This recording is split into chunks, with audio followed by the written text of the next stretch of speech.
You are looking live here at the DNA Sports Recap HQ, DNA HQ, as I like to say it. Absolutely. Welcome to the show. How's it going, AJ? I'm doing good, buddy. How are you? Doing well, doing well. Thanks for asking. Sorry for being a little bit late, everybody. Yeah, We lost track of time for approximately 2 minutes. approximately 2 minutes. Yeah, exactly.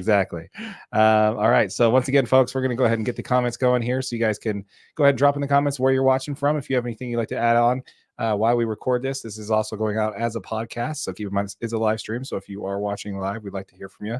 And we will also put this out as a podcast. So we're going to be reading some podcast intros and some stuff like that. So if it gets a little weird, just be okay with it. Yeah, basically, pretty much. Yeah. So again, let us know. Drop down in the comments down below there what you're, where you're watching. Anything you want to talk of interest. If you have any comments on what we're talking about, please let us know as we're going, because we'll definitely read those as we go. But yeah, so let's go ahead and get started with the intro for the podcast, and we'll go from there. Does that sound good? Absolutely. Okay. Hello, Internet. Welcome to the show. Thank you for joining us. Let's go over our Big-12 way too early rankings. With the Utah Jazz on the run that they have recently, what is there left to look forward to this season? And in the MLB, not Cody Bellinger, in the MLB. Now I need to check my notes. In Major League Baseball, Matt Chapman finally signs a contract. Let's go ahead and break it down. All that and more. My name is Darren. That is AJ. And this is the DNA Sports Recap. That was really bad. It was okay. It's okay.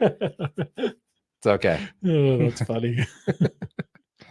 Especially because we spent so much time talking about what we were going to say, and then we didn't talk about that. Didn't talk about that specifically. No, exactly. All right, so let's go ahead and dive in. Let's go ahead and start with a little bit of local stuff here. Yeah. Actually, before we start local, let's start college basketball. Let's go there first. I do think we need to touch on something really quick. It is somewhat local because the record was broken by a local player, not necessarily local, but you'll get what I'm saying. So it was in college basketball that Caitlin Clark passed Jazz legend Pete Maravich, Pistol Pete, as the kids like to call him, and for the most points scored in college basketball. Pretty cool. That is amazing. I mean, she didn't just break the women's record. No. She broke the NCAA record. That's right. And she is absolutely ridiculous. Yeah. So it did we get a comment there? You did. Said nice haircut. Oh, thank you. Thank you, Michelle McCann. Appreciate it. Yeah, it's got a little long there. But yeah, no, so super awesome for her. She we did mention on the last show she broke the women's record, and then over the week she did beat Pistol Pete Maravich, which, as most of you know that are watching this, was a Utah Jazz player. Well, Absolutely. A New Orleans Jazz player. Mm-hmm. I don't remember did he play here in Utah before the team relocated, or No. I think he was gone before that. Yeah, he was way before that. Yeah, I thought so. But his name's in the rafters, so it counts. Still counts. Pistol Pete. That's right. So yeah, pretty cool. Did you by chance see how many points she scored, what the record was? I did look it up, and then I didn't make a note of it. 6-foot guard. Super cool that she declared for the draft too. That's pretty awesome. Everybody's like, why did she go back one more time to go for a national title? I'm like, 4 years in college basketball, breaking the NCAA scoring record in all basketball is enough. Yeah. Let her go get her money, Yeah, exactly. I don't actually, this article is, that's up today. 49 points. I don't know who held a major record. Clark scored 33 points. But yeah, 36, 49. I'm not sure. Okay. But yeah, I think it's pretty awesome. What do you think? No, it's super awesome, dude. I mean, just the fact that, you know what I mean? Like, she's such a fun player to watch. And I know you don't watch any women's basketball, but I watched the tournament last year. Did you? Okay. So, I mean, she's awesome. She's got a good attitude. She's been all over the news. It's been really cool. I don't know. I like it. Absolutely. I think it's super awesome that, again, and I would say to the effect that I think not only is she, I think she is, out of all players with the exception of Bronny James, I think she is the most talked about college basketball player in the world right now. Oh, definitely. If it wasn't for Yeah. LeBron James and stuff like that, she would definitely be the number one college, not just men, not just women, but all together. So Yeah. super, super awesome to hear that. Again, congratulations to Caitlin Clark. I'm looking forward to seeing what you do in the WNBA. This is exactly what they need, man. They need talent like that in the league to kind of push it forward, just like they did with college. You see people like Caitlin Clark now being the bar, for these other players to come in at, and watch out. That league actually might, turn to something that's actually worth watching. Yeah. Yeah. Well, I mean, Fox Sports, I saw somewhere in here that Fox Sports was considering offering her an NIL deal so No that she kidding. would stay in college basketball. What? Yeah. Okay. Well, I think she's done everything she needs to do in there. I think chasing the bag, I wouldn't wrong her for it, but I definitely don't. I think she's done everything she needs to do there. Yeah. In her career, she has 55 30-point games. That's the most by a Division I player in the past 25 seasons. Wow. That's amazing. Yeah. So anyways, let's go Utah Jazz, eh? Yeah. Let's go ahead and pivot over. Or do you want to do stick with college and do the Big 12? Yep. I like it. All right, so let's go ahead and jump into our way too early Big 12 predictions. Do you want to kick this one off and do your top 5, or do you want me to go with my top 5 first? I think we should both unveil who our 5th person is, and we'll just work it back up to number 1. I love it. Okay. Do you want me to go first? Yep, you start it. Okay. I got 5th. I got Kansas. Kansas. Okay. That's 5th. They were 5-4 in conference play last year. So I'm not really high on them right now, but they did return LL, Lance Leopold as their head coach. And so I do think they're going to come out with a little bit better record this coming season versus last year. So while I'm not picking them as high as what a lot of people are putting them, I'm putting them at 5. I have Kansas way lower than that. Oh, okay. I have Kansas at 8. Their stadium's undergoing some renovations this year, so they're not going to have any true home games. And that's a good point. I think I think that plays huge into. Yeah, that does. You know what I mean? College football is all about that home field advantage and experience. And where are they playing? I didn't actually see where they're playing. I just saw that their stadium was That's a problem. Renovations. Yeah, that is a problem. I'm sure they got somewhere to play apparently, but so anyways, I got them a little bit lower than that. I got number 5. I got TCU at number 5. TCU. Yeah, this team is loaded with talent. They played for a national championship 2 years ago. And I think they can keep pushing. I think they're going to be in the upper echelon of the Big 12 conference this year. I have them much lower. You do? Yeah, I don't even have them in my top 5 at all. Wow. But yeah, I've got. So you want to go to number 4? Yep, let's go to 4. Okay, number 4, I got Arizona. Okay, I don't. I have them a little lower than that. I've got Arizona. I'm sorry, man. A lot of people are picking them too. They did have the number 20th ranked offense last year, averaging 448 yards per game, also scoring 34.6 points per game. T-Mac, their wide receiver, looks nasty. Mm-hmm. And that quarterback, Noah, what's his name? Fafita. Yeah. He's, I don't know, man. I think I'm looking forward to Arizona performing much better this year than they did last year. My problem is they lost their head coach. Jed Fish left. Yes. Went to Washington. Brett Brennan's in. He's a fantastic coach. He coached at San Jose State. Did a great job with the program. But this is going to be tough. They lost a lot of talent at the recruiting portal as soon as Jed Fish left. Mm-hmm. Their depth has been depleted.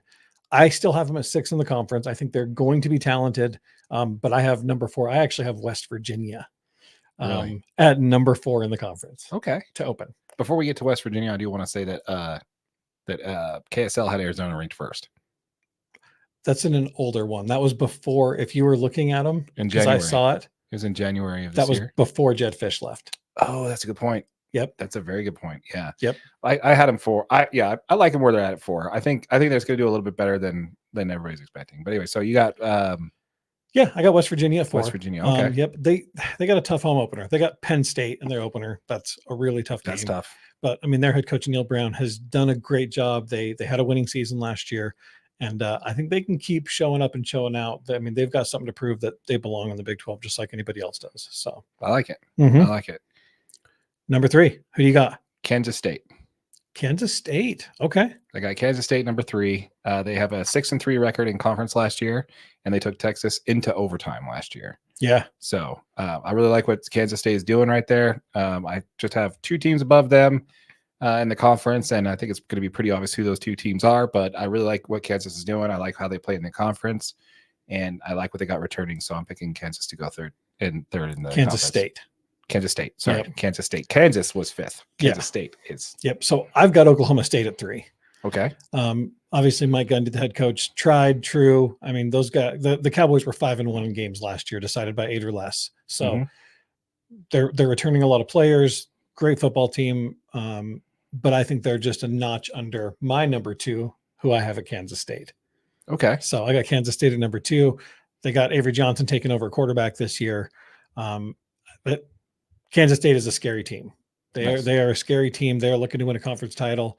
And you know, they've got a pretty reasonable schedule this year that's not super difficult. So I don't know. You obviously have Oklahoma State at number 2. I have Oklahoma State at number 2. Okay. They are 7-2 in conference play last year, and they also played in the Big 12 championship game. So I think absolutely between those two things right there, I think that pretty much solidifies them.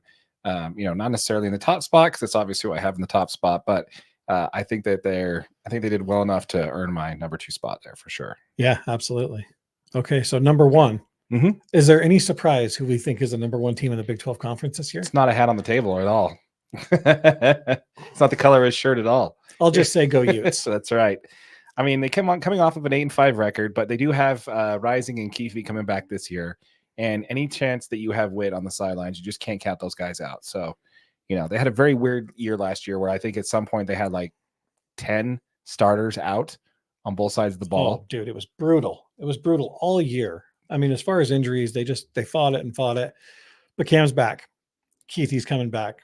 I think setting the bar as a Big 12 championship team is really low for this team.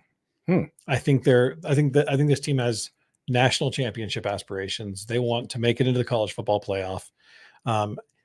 We're going to find out real early. You know, I mean, they got that early game scheduled with Oklahoma State that obviously we're going to see what they're made of nice and early. You know, I'm excited. This is going to be a great football year. And I think Utah is going to show that they're cream of the crop. You know what I mean? I agree. I think I'm picking the Utes to win the conference this year, just solely because, again, the talents is returning, the head coaching, the way they just, you know, again, they're just, I like the rest of what the Big 12 has. I just don't see anybody really competing with that when you break it all down. I mean, Arizona looks great from an offensive standpoint, but, you know, that's really all they got going for them, you know? Yeah. So, I mean, before we move on from college football, actually, we want to hear from you folks. Let us know in the comments down below. If you're watching this on YouTube, let us know in the comments down below, you know, what your top 5 are, you know, as far as the Big 12 conference rankings. Are we way off?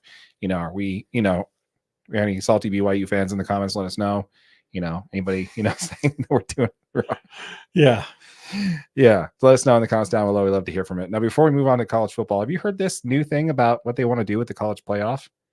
Not what they want to do, but what the Big Ten and SEC want to do. The proposition for the 14-team playoff. Yeah. Well, it's a 12-team playoff, isn't it? Right. But they're propositioning to go to a 14-team playoff where they get 6 bids. Yeah. Where they each get 3 and then 2 autos. Yeah. Which is ridiculous. Yeah. I mean, it may play out that way anyway, but just to grant them right off of the bat, just because they have the more, you know, storied franchises, I think it's a bunch of crap, man. Oh, it is. And you know what? They're going to have to do it. They're going to have to cave to it because what's going to happen? You're going to have the Big Ten and the SEC kind of break off and do their own thing, which everybody thinks is going to happen anyway. You know, it's inevitable, but I at least would hope that we get a few years of everybody playing nice, you know? Yeah. Before we got into that. I think it's going to happen pretty soon. Yeah. I mean, I could just see conferences breaking out. I mean, I could see, you know, those 2 conferences leaving the NCAA altogether. Yeah. Yeah, exactly. I've been tuning this horn for a while. You now. have. Ever since the whole mass exodus of the Pac-12, I'm like, look forward to this being a very short-term thing. We're less than 5 years where the Big 12, the Big 10, SEC, ACC. I saw a note, and it was actually like a comment on, I think, X, but formerly known as Twitter. But the note was that the Utes in their contract with the Big 12 did not accept the 99-year lease that you typically have to sign with them, or not a lease, but contract, right? Oh, really? It's the Utes have the option to opt out of the Big 12 at any point they feel. Oh, yeah. I remember hearing that. Yeah. They're the only team in the conference that has that ability. That they can just leave the Big 12 when they want to. I like it. I like it. Yeah, let us know in the comments down below, folks. Let us know what you think as far as the playoff restructuring, how they're wanting to move it to 14 teams instead of 10. Sorry, instead of 12. And basically the SEC and the ACC trying to throw their weight around and making the rest of us play by their rules. I mean, I don't know. We're kind of what we're stuck with, right? Yeah, pretty much. It's going to be what it is. Yep. All right. Well, anything else before we move on? That's it. That's it for college football, my friend. All right. Let's go ahead and pivot on over. Let's go ahead and stay local here for a minute. Okay. Is that what we want to do? Sure. Is that where your notes are at? They are now. Okay, great. All right. So let's go ahead and pivot over to Big League Utah. Okay. I like this story. So this is something we just missed. Again, it happened like literally right after recording last week. So, just kind of how it happens. And Par for the course. By the way, folks, thanks for joining us a day later than we normally do it. Your boy was out of town, and just, we have jobs, We do, unfortunately, have jobs. So appreciate it for your patience on that. But yeah, so let's talk Big League Utah. Now, this came down in the Utah legislature about 6 days ago now. The Utah legislature approved $900 million of public funding to bring Major League Baseball team to Utah. About a week ago, HB 532 passed both the House and the Senate with a vote of 51-21 in the House and 25-4 in the Senate, respectively. It is now Governor Cox has 3 weeks, a month from passing, to sign it into law, which he's expected to do. Again, this provides up to $900 million in state funds that would bring an MLB team to Utah by 2032. To me, that is the key piece there. That by huge 2032. It needs to happen before this, because if it doesn't, the funds go back into the general state fund, and that only gives us 6 years. Sounds like a long time, but in reality, that's not long at all. No, 6 years. I mean, especially, we've still got a few years with, the current commissioner, and he said he wants to make an expansion happen before then. Right. But that doesn't necessarily mean it's going to happen before then. Right. So, basically, I think the only thing though is that the Utah would have to land a team by then. Right. And the big thing is that MLB portion is contingent on Utah landing that team, right? Like you said, if not, it goes back to the state fund. So, yeah. And then to push that even further, that whole area they're looking to redevelop. In the second part of that bill, because total it was like $2 billion. Yeah, they agreed for spending. Yeah, we'll get into that. There's another bill that's coming in for the basketball and hockey, which we'll cover that because that also passed this week, but we'll cover that next week. Okay. I think we get a little. Did you put a lot on that? Nope. Okay, we'll cover that in more detail next week because I really wanted to focus on this one because this was the story we've been following closely so far. But let's go ahead and talk about how we're funding this, right? So first of all, the taxes in the power district itself will be going towards this fund. There's also going to be a 1.5 increase on a tax for car rentals for non-residents in the state. So that's planning on how it doesn't bother me at all. Yeah. Can you imagine we're generating $900 million on raising taxes on people renting cars in Utah by 1%? Yeah. How much money are we getting in taxes, man? It doesn't even seem right. It doesn't sound like that's enough to generate $900 million. No, I'm sorry, but it's not. But anyway, this is interesting because originally they wanted a statewide hotel tax that didn't pass. Right. So this was required in order for them to do that. So how do you think about that as far as the way they chose to fund this? Again, not my money type scenario. Yeah, it's definitely not my money, but I like it though. I like the fact that they kind of found a way without, raising a bunch of local people's taxes. And then to raise 900 million, it's the Millers that have to come up with the other 900 million when they do decide if, we do get an expansion team. So, really, if you're the Millers, you come up with half, I'll come up with half is a pretty good deal. I definitely want to talk about that here in a minute because that actually has a huge play because we'll definitely cover that. The other requirements, though, is that the team will have to carry the Utah name. So it'll have to be the Utah Trappers, which is my personal favorite. I want them to be named the Utah Trappers, but whatever their name is, they have to be underneath the tag of Utah, not like Salt Lake City or Wasatch Front or something like that. They have to carry the name Utah and represent the full state, which I think is pretty cool. Yeah, that's how it should be. Yeah, Utah Jazz is that as well, so that makes sense. Yeah. Now, here's really the kicker. Now, you mentioned this earlier, and we'll get into that again in a minute, but you mentioned how the stadium would cost basically about $1.8 billion, and the Larry Miller Group was funding the other half while we're covering half, $900 million, and they're covering the other $900 million. Here's the kicker. The state will own the land and the stadium, and it would be leased back to the team at a rate of $150,000 per month. That's it. Yeah. So the Millers are paying $900 million to build the stadium, and they're not even going to get to own it. Right. And they're going to have to pay $150 a month to rent the damn thing. $50,000 a month. $150,000 per month to rent the stadium. They spent $900 million building. I want to know where that money goes to. You know what I mean? Like, where does $150,000 a month go to when you pay it back to the state? Oh, I'm probably sure it's going into the other $900 million that they're just passed on the other bill to go towards the new NHL and NBA stadiums. Exactly. That's probably where it's going. Or actually probably going into all the committees and stuff, which we're going to have to get into. I don't want to go down that road. I don't want to get political or anything, but it gets deep too. If you ever talk to me about this kind of stuff when it comes to state and getting anything done, you know, you can have the simplest project. You want to build a bench, and that bench will cost $100. By the time the state's done with it, that bench costs $100,000. You know, but it's the best damn bench you've ever had. Yeah, you got to get committees and approval from boards and hire consultants, and there's fees and permits, and it's just ridiculous. You can't ever get anything done. But yeah, so that's the main reason why I'm concerned about the 6-year thing. I think that there's a good chance, and I'll get into why this isn't a big deal for us, but typically that would be something that would be a concern for me, is the 6-year thing. We already know Rob Manfred wants to get it done by the time he's done, which is 2029. Right. And we want, on our funding is dedicated on whether it being announced by 2032. So I think we're lined up pretty good there. Yeah. Now, you mentioned it there that the Millers have estimated that they would cost about $1.8 billion to build the stadium, so basically paying half the cost, and they're not even going to own the thing. They also committed, they announced that they're committing $3.5 billion towards the Power District area itself, which will have a new investment group with board oversight. The board. Weird. Right? The board oversight. But sure, they're all volunteers too. I'm sure they're not getting paid at all. None of those people get paid for that. Yeah. It's been mentioned that they have a 100-acre area, which will include affordable housing, as well as commercial and entertainment spaces alike. What do you think about that, the development of that area? I think there's not going to be one affordable house anywhere near that district. Yeah. I would like to know their definition of affordable. Yeah. 1.1 million yeah. for a 800 square foot apartment near the Power District. Yeah.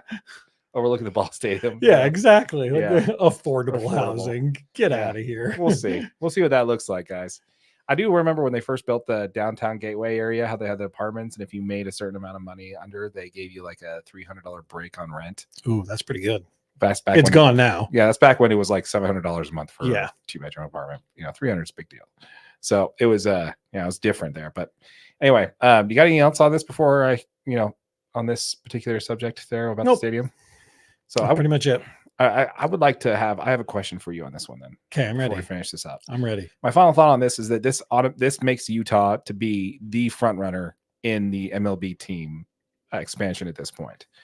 I believe that we're the only city that has an ownership group in place, a site chosen, and already have public and private funding in place, which makes Utah the only true shovel-ready city ready for the MLB. Mm-hmm. I mean, we did a deep dive on this last week. Correct me if I'm wrong on this, but some people say they're shovel-ready. Some people have an ownership group, but they don't have the state money. We've literally got it in law. Cox is going to sign this thing. Oh, yeah. It's a done deal. Oh, yeah. And especially, I mean, if they pulled the trigger this week, we'd be building the stadium next week. Yeah. I think we're the only city in the country that's ready. That's because this is the place, Darren. That's right. That's right. This is the place. It is. It is, dang it. Absolutely. But yeah, anyway, let us know in the comments down below, folks, if you're here in Salt Lake City, Utah, or if you're in the Utah area, or if you're not in the Utah area, let us know what you think about the possibility of Utah getting an expansion team.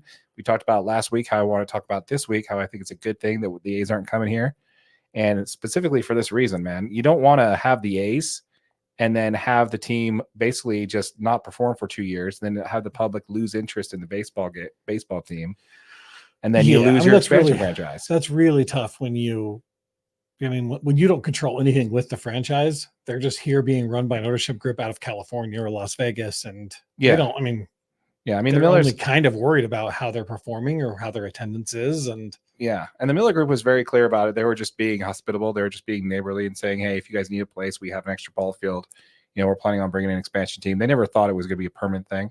Right. But they definitely just want to extend the hand and say, hey, let us know. We're definitely here for you. So I think it's great that we're going to more than likely, like I said, I think they're the front runners. And I don't think there's anybody that's even close. I don't think so either. All right. I can't wait to get an MLB team. It'll be awesome. It'll be awesome. I look forward to it. Let us know in the comments down below, folks. Live shows. Yeah. From the ball field. That's right. Me and you. Live vlogging from the stadium. Yep. We'll find the best place. Bring it. That's right. But yeah, let us know in the comments down below, folks. Again, let us know what you think about MLB expansion. Do you like what Utah's doing there? Do you like, all the plans for it, like the location, all that good stuff? Let us know what you think in the comments down below. Yep. We'd love to hear from you on that. Let's go ahead and stay with Major League Baseball for a minute, shall we? Yeah, absolutely. Okay. Let me change my notes. Okay, I'm good. All right. So you want to break down the Matt Chapman deal? I would love to. Okay. You break it down. Tell us what happened. All right. When did this deal happen? I didn't get that 2 days ago.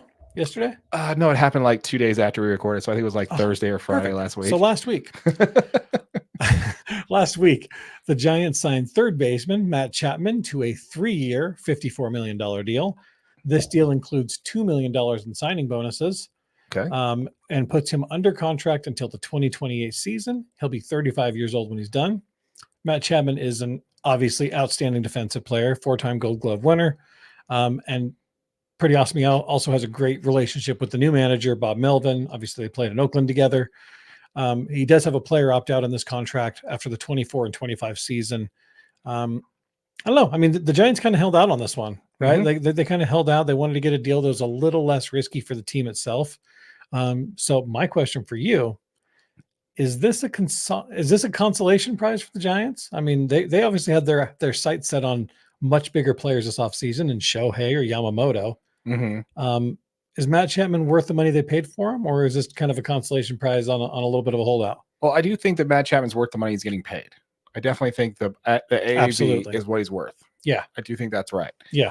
What I really think is that Matt Chapman, again, fault for the whole Boris, Boris holdout. Yeah. I want years. I want longevity. I want 5-6 year deal, and no one's willing to offer that to him. Yep. So yeah, I mean, yeah, I think it's the right move for them. They needed, some defensive surability on the left side of the infield. I don't know who they got playing shortstop now that Crawford's gone. Is it Brandon Crawford? Brian Crawford? Crawford. Something with a B with a Crawford. Long time. Crawford. I'm a Dodgers fan, man. I don't pay that close attention to the Giants infield, but long time Giant infielder Crawford's no longer with the team. And they need to shore up some defense on that. I know they have a really good prospect coming up. I don't think he's going to make it with the team this year. I like this move. This is a great move for him. For Farhan Saidi did wait and pull the trigger and did not jump the gun and try and get this. Yeah. Consolation prize. Yeah, a little bit. I mean, they were going after, I think, people like Aaron Judge last year. Yeah. This was 2 years ago. Yeah. And then they also went after Otani, Yamamoto, for pitching depth. They've touched, I know they're still in the game for Snell as well. So, but we'll see there. But yeah, I definitely like this move. I love how they didn't balk at it. And I think, again, it's just another one of those examples of, Boris client having to take a short-term deal with an opt-out after the first year to retest the market next year. Yep. I mean, I don't know. Absolutely. I mean, that's absolutely what happened. Yeah. I mean, Chapman was just part of the Boris deal. We did a video on it last week and the week before. Check it out. Mm-hmm. But I mean, yeah, Scott Boris just keeps holding out on his clients. He's making them wait. And he thinks he's winning these contracts by putting opt-outs in their first and second years. I mean, the third year of this contract is a mutual. Right. So, I mean, which only is a $1 million buyout on that third year. So it's basically a team buyout. Yeah. I mean, exactly. He's the fact is he's going to have this year. And then if he thinks that he can go back to the market and readdress, he opts out. If not, he stays with it. Like, I don't know. I mean, I think it's I think the Giants did the right thing. I think by holding out and waiting, and like I said, this is a way less risky deal for the Giants than it would have been if they would have signed the contract that Scott Boris thinks he could have got these guys. Oh yeah. And speaking of which, we still have the two holdouts there. We're talking about the pitchers with Blake Snell and Jordan Montgomery. I think a big variable now in defense of Boris here. I don't think he pre-saw the fact that the Belli Sports Group was going to go bankrupt and that a bunch of teams weren't going to have money to spend this year. Right. So that did probably scare a lot of teams from spending. But, that's kind of his job to weather that. And it's 100% his job. And to reassess what he can get his clients. His job is 100% to assess market conditions and see what you can get your players for the max contracts. Yeah. Do you hear what he said on Monday? Okay, so you know all these two pitchers that he still has out, right? Yeah. So he's basically saying basically he's calling this a pitching panic. So this was what he quoted on saying was quoted on Monday saying there is a pitching panic going on in baseball. Boris said, we've got so many starting pitchers who are now compromised, maybe short term, some long term. All the calls for elite starters are starting to increase. Many clubs right now, because of pitching issues, the competitiveness of their season is at risk. So that's basically what he based. So, it sounds like he's trying to push as hard as he can to convince people, you guys need pitchers and you should pay them whatever I tell you you're going to pay them. Well, because I got two. Yeah. The Red Sox, Giolito, their big signing, which wasn't really that big, but they're Lucas Giolito. I mean, he's going to be out for the rest of the year with elbow soreness and could possibly be out for the rest of next year too. With elbow soreness? There's a partial tear in his tongue in the elbow. So he's injured. He's not just sore. Yeah, he's held out for soreness, and then I can't play the whole year. Yeah, well, all 182 games, I'm out. If a pitcher starts complaining that his elbow's sore, you just pull him out and just like, let's MRI that SOB right now. Yeah. But yeah, so basically what he's doing is like it's like they all go into different forms of avoidance of the obvious, saying that the reason that things are taking so long is that just the teams are being delusional and think this is not that part's not the quote, but the first part is that they're going into different forms to avoid the obvious. Basically saying that the reason that they don't need to sign these pitchers, like he puts in here that another quote is that why wasn't this all done in November? Why weren't these pitchers signed earlier? Basically trying to put it on the teams for why they haven't been signing. Yeah. Yeah. Oh yeah. He's not taking the blame for that one for sure. Yeah. He's trying to say, it's not on me. I'm not the reason. It has nothing to do with the market or me pushing these ridiculous contracts. No, he's saying, these teams are being delusional. They don't realize, how fragile their pitchers are, so that's why these people are holding out. They think, they don't need to pay these elite pitchers because now that pitchers are starting to drop like flies, someone's going to, and unfortunately, I think he might be right. There's definitely some truth to what he's saying, but to hope that your pitchers get hurt so you can get your players more money. That's exactly what I was going to say. Yeah, there's definitely a special place in somewhere for that guy, for that kind of thing. Like you're like, hey Blake, hey Jordan, just hold on. What we need to do, we just got to wait until anybody gets hurt, and then we got a real chance of getting a contract. Exactly. Just don't walk outside during a rainstorm, Scott. Yeah, and you guys stay inside. Yeah, stay inside. Yeah, Blake Snell, Jordan Montgomery. You guys, the next thing you guys can do for the next 4 months, ping pong. Yeah, exactly. That's it. Speaking of, Michelle also commented down the bottom there. So excited for the possibility of an MLB team. Yeah, absolutely. Absolutely, Michelle. We are excited. Yeah, we are excited. That'll be a lot of fun. Bees games are a lot of fun. They'll be down in day break now, so we'll still get to go see them, but it'd be really awesome to see actually talent here in Salt Lake. So that'd definitely be cool. Did you hear about Jordan Montgomery, the rumors around him? No, I didn't. So Jordan Montgomery has now, this is like Instagram like drama. Okay, I like that. Okay, so Dodgers fans are a bit of a hissy fit right now because Jordan Montgomery has unfollowed the Rangers on Instagram, but is following the Dodgers now. So they're saying that's a clear indication. Clear indication that the Dodgers might be a play for Jordan Montgomery. Jordan Montgomery to the Dodgers confirmed. I think it's a little ridiculous. I think it's a little hard to call right now, but yeah, I definitely think that him unfollowing the Rangers does say something, though. I think he's given up the fact that that they're going to re-sign him, and he's just going to go where he can get the best contract that he can get right now, right?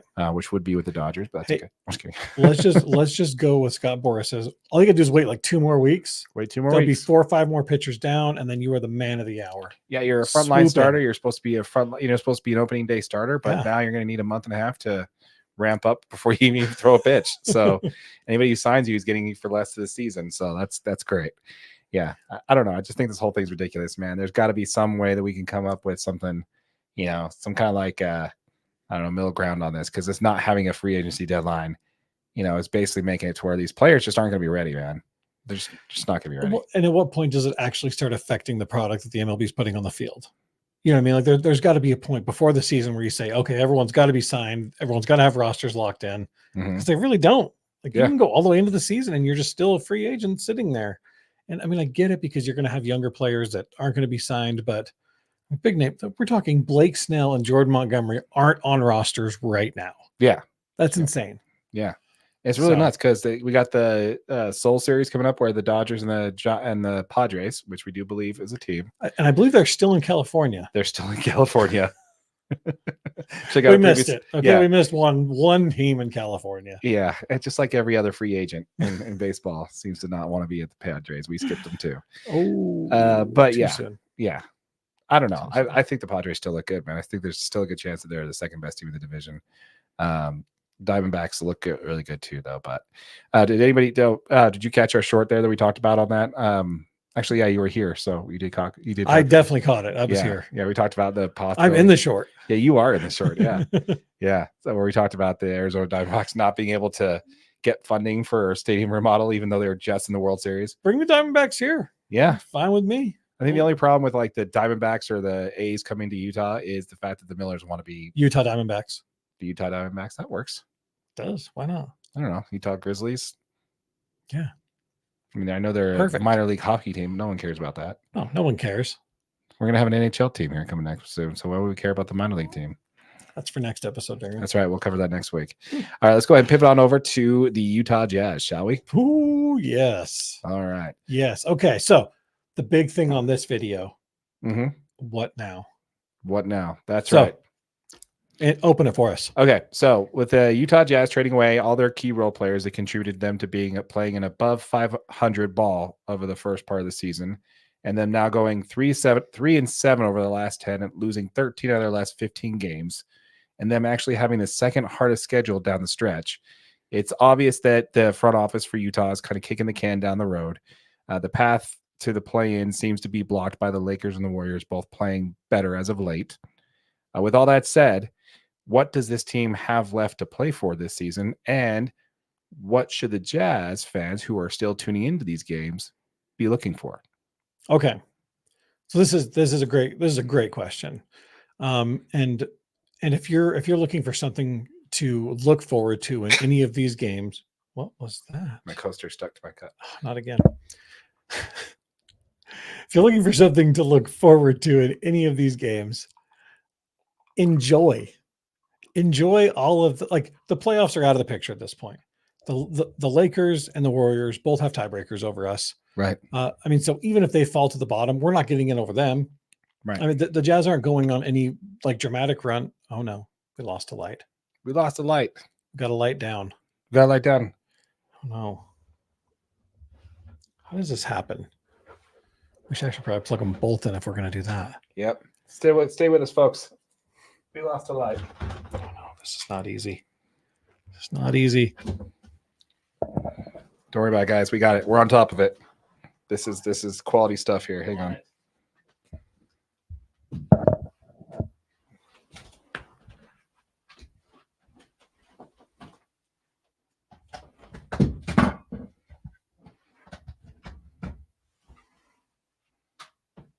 Still at 3 bars, man.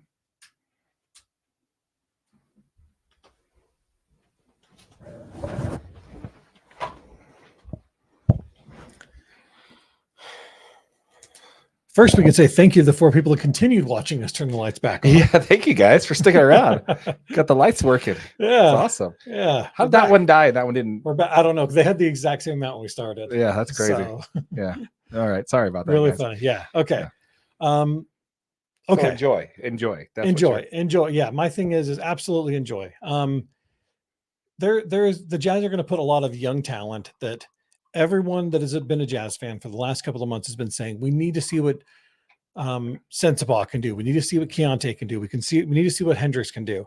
And to go one step further, I mean, we've still got Micah Potter, Johnny Juzing, some of these guys from the G League. Also, the Jazz just signed, did you see it? Isaiah Thomas. Yeah. Yep. I saw that. 2-time NBA All-Star, just signed to the Stars. So we're going to have an opportunity to see some of these young guys play. We're going to see what the future of the Utah Jazz actually looks like.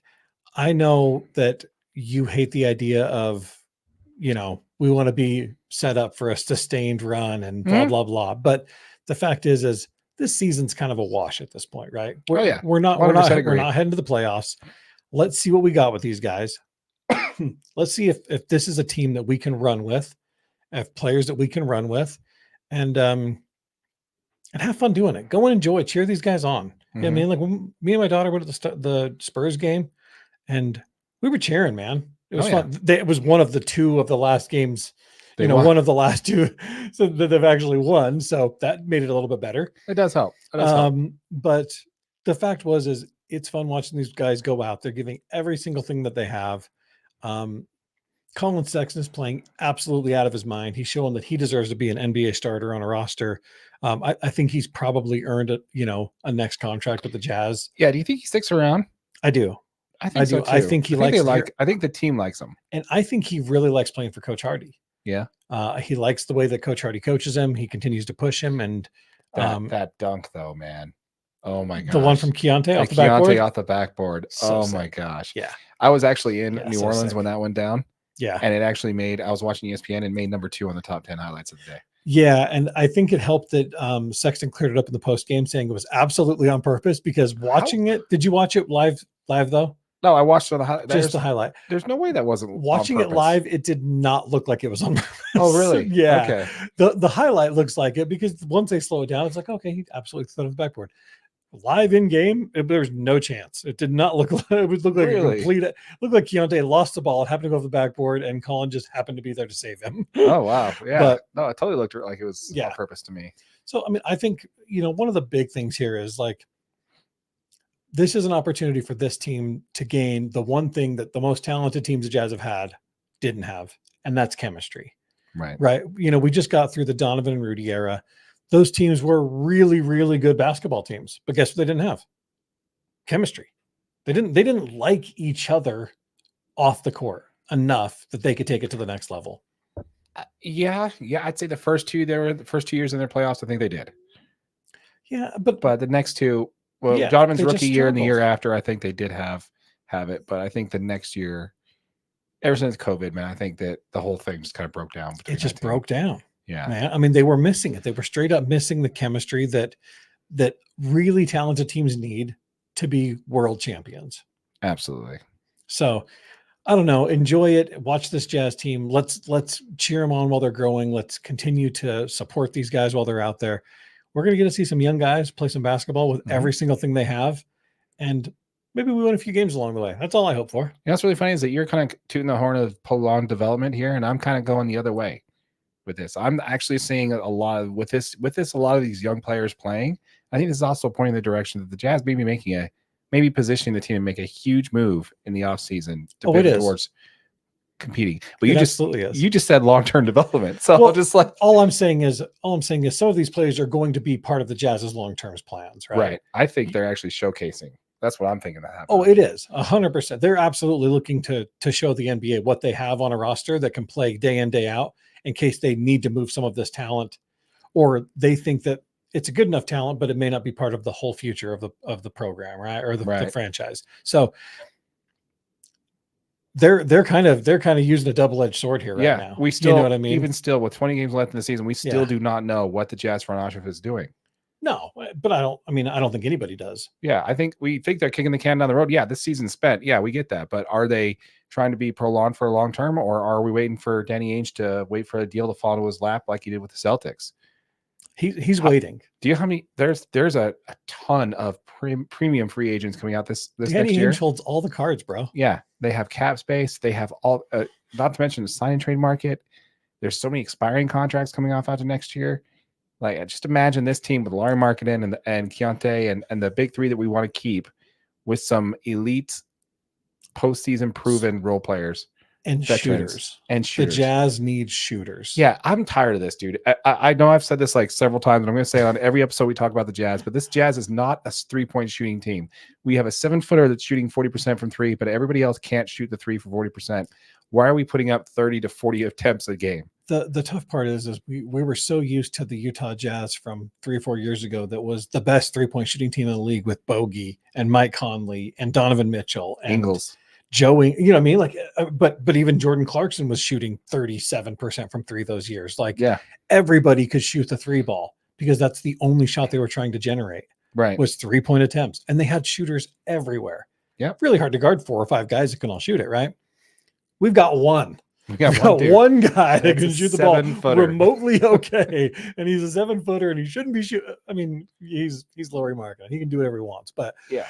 you typically don't have 7-footers shooting threes. The problem is we need some Harrison Barnes type guys that is their. I mean, Royce O'Neal, fantastic defensive out of his expert. mind the last couple of weeks. Absolutely, It's but been really we fun need to some guys watch. that can just knock down a 3-ball. Yeah. But that's and especially guys that can play defense, and then they're okay with just sitting in the corner or sitting on the wing and catching the ball and shooting it. Yeah. Because right now we got Colin Sexton and THT, and I mean, Chris Dunn's probably the closest guy to that we have. If he could shoot the 3 with any kind of efficiency, he would be great. Yeah. I love him on the defensive end. I love him as a playmaker. I love him facilitating the ball. But basically everything else that you need a point guard to do, he can't really do very consistently. Right. You need to be able to shoot the ball at least a little bit. Yeah. Keep the defense honest. But yeah, definitely agree, man. So again, I think that there's it could go either way. They could go into a prolonged rebuild this offseason, or you could see some major moves from I could see some moves Danny coming. Ainge. So we'll see. We'll see what definitely happens. But let us know in the comments down below, folks. Let us know what you think about what's to look forward to over the next 20 games for the rest of the season for the Utah Jazz.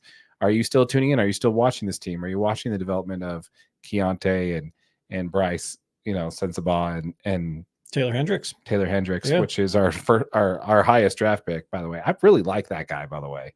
I like Taylor Hendricks a lot, and he's the game's slowing down for him a little bit. Yeah, very important. Yeah, he's definitely the best defender in that draft class, easy. And in that draft class, he's easily the best defender, and he's he can shoot the ball well when he's got a wide open shot in the corner. Yeah. So I like it. Yeah, let us know in the comments down below, folks, what you think. What are you looking forward to for the rest of the season? Where do you think the Jazz are going to go this offseason? You think they're going to go all in and try and get some and be potentially a playoff contender next year, or you think it's going to be more of a rebuild process? Let us know in the comments down below. Yep. Yeah. Yep. And if you're watching this in one of our short videos, we're doing the outro already. Oh, are we? Okay, sorry. I thought we were just doing the comment for that end of section. Oh, well, do we have anything else to talk about? I don't think so. Okay, so should we do the outro then? We probably should. Well, yeah, let's definitely. But yeah, and once again, folks, if you're joining, before we do the outro, let's talk about. You hope they. Okay, so we just got a comment here. Let's go ahead and highlight this one here. We'll show that. This is from Tammy Price. I hope they go all in. Absolutely, 100% agree with you on that one. I think that's a good one. We're there with you, Tammy, on that one. I'm always okay with the Jazz going all in. Yeah, absolutely. Like I don't care if they dump the bottom third of the whole roster and we only have 8 players that can play next year, especially if we can compete for a championship. I'm absolutely fine with that. Tammy, you nailed it. That's right. All in. I'm with you. That's right. Yeah, you're a little bit more bullish on the Jazz competing than I am usually, which is great. It's always good to have, it's always good to have contrasting a little difference. Yeah, just a little difference in opinion. Yeah, if we always agree, this is a boring show. Yeah. Yeah. It is boring anyway. I mean, it's boring. It's not a good sign when our host says it's boring. Oh man, I like it. I don't. We have 4 people watching. I'm fine with me. Hey, yeah. Well, this is our live stream. It's going to take a while to get the live stream going, especially since we need to do it on our normal nights. Which, by the way, we need to do a thing on that for it too, along with the outro. We need to do a piece on that. So let's do it. But yeah. So again, first of all, folks, appreciate the 4 of you that joined us on the live stream. Again, you guys are always welcome. Chime in whenever you want. We always like to, talk about your comments live on the air there. If you have anything that we'd like to discuss that we didn't talk about this week, we'd be happy to chat with you on it. And again, as you noticed, as you commented, well, we definitely stopped and responded to it for sure. Yeah, so I think we should do an outro for the live stream, and then we should do outro that we can tie into both, and just the here in the middle thing. Okay, you good with that? Yeah. All right, let's do that. Once again, folks, if you are watching this on YouTube or listening as a podcast, we do live stream this episode every single Wednesday at 7:30 Mountain Time, with the exception of today, obviously. Exception of today. Be sure to subscribe to the channel, subscribe to our channel on YouTube, and hit that notification bell so you don't miss a live stream and when we go live on our YouTube channel. Yep, and if you're watching one of our short videos, make sure if you're watching one of our short videos, it's available wherever you get your podcasts, audio only. There should be a link right over there. And if you like to talk, and if you like more on the subject we talked about today, be sure to go ahead and click right here. There'll be videos linking to that. It's also, we have wow, that was terrible. All right. So we're really good at this. yeah, we are very good at this. Don't worry, we'll edit this out. You'll never see it again. Exactly. And if you like what you heard today and you'd like to see more on what we covered on this episode, if you'd like to see more of what we covered on this subject, there'll be a link to a playlist right here. Also, make sure you click the subscribe button right here in the middle, and make sure you hit the notification bell so you never miss one of our videos. With that said, my name is Darren, that is AJ, and this has been the DNA Sports Recap. Till next time. All right, appreciate it. Thanks everybody for joining us on the live stream. We'll see you next week at our normal time. I'll be in town. We probably will have to do another Thursday edition in 2 weeks. Perfect. Because I'll be out of town again. It's all Darren's fault. I'm always here. Good night. Yeah, you're here. He just sat here all day yesterday. I've been here since last Wednesday. Yeah, he's been waiting. I love it. Just sitting here. Like, I love it. Darren, when are you coming back? When are you coming back? I've been here since Wednesday. By the way, you're out of whiskey. Again. Could you text Vanessa and tell her to bring more home? The EP. Awesome. All right, folks. Well, again, thanks for joining us on this live stream. We'll see you next time.